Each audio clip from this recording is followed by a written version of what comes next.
Zia, je travaille dans une association qui s'appelle Le Souffle du Nord et qui gère le lieu qui s'appelle La Soufflerie, qui est un tiers-lieu du Faire Ensemble situé à Marc-en-Barœul.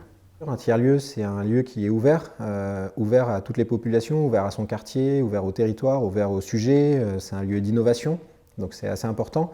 C'est aussi un lieu dans lequel on va avoir des mixités de public. Donc nous, typiquement, on va accueillir des porteurs de projets, du monde associatif, on va accueillir des entreprises, on va avoir des citoyens, l'acteur public.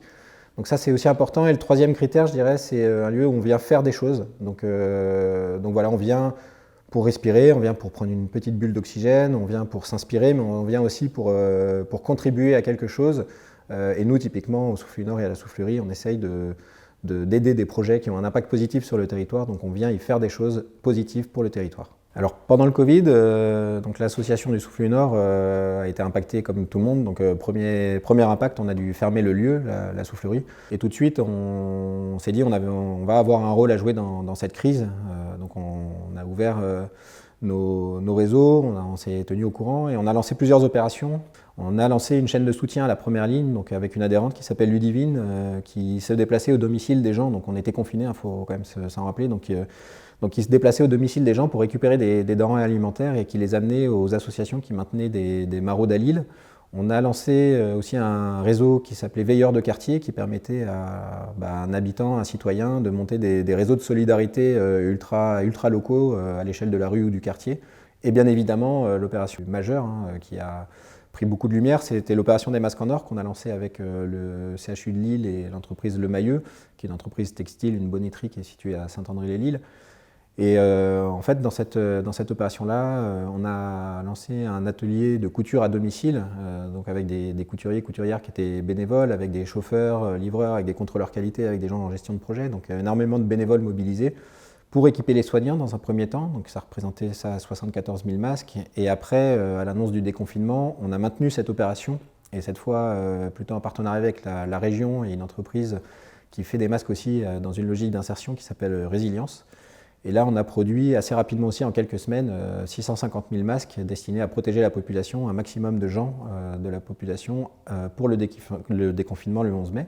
Et en parallèle de ça, on a aussi continué à travailler avec le CHU en lançant des productions de blouses, de surblouses. Et on a fait ça en atelier déporté. Donc on a mobilisé des centres sociaux, on a mobilisé Entreprises et Cités qui a ouvert ce lieu, on a mobilisé aussi la MEL.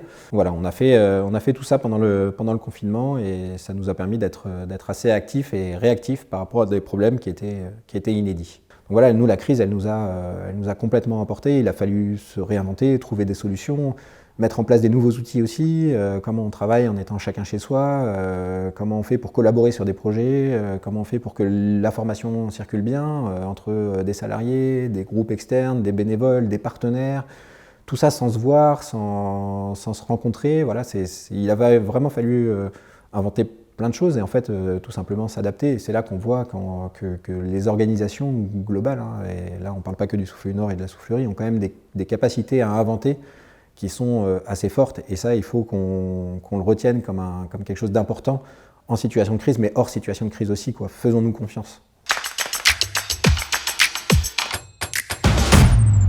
Toutes les opérations autour des masques, elles ont été permises par l'engagement de la collectivité, que ce soit la métropole européenne de Lille sur l'opération des Guéridous avec le CHU, ou que ce soit la région pour l'opération Résilience pour la population. Ça a permis d'initier quelque chose et de lancer vraiment une dynamique, donc sur la dimension financière notamment.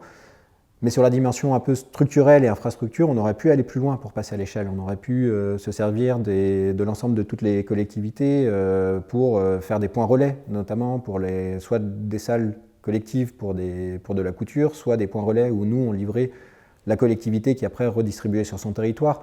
On aurait pu se servir, comme on l'a fait avec la région, des chauffeurs.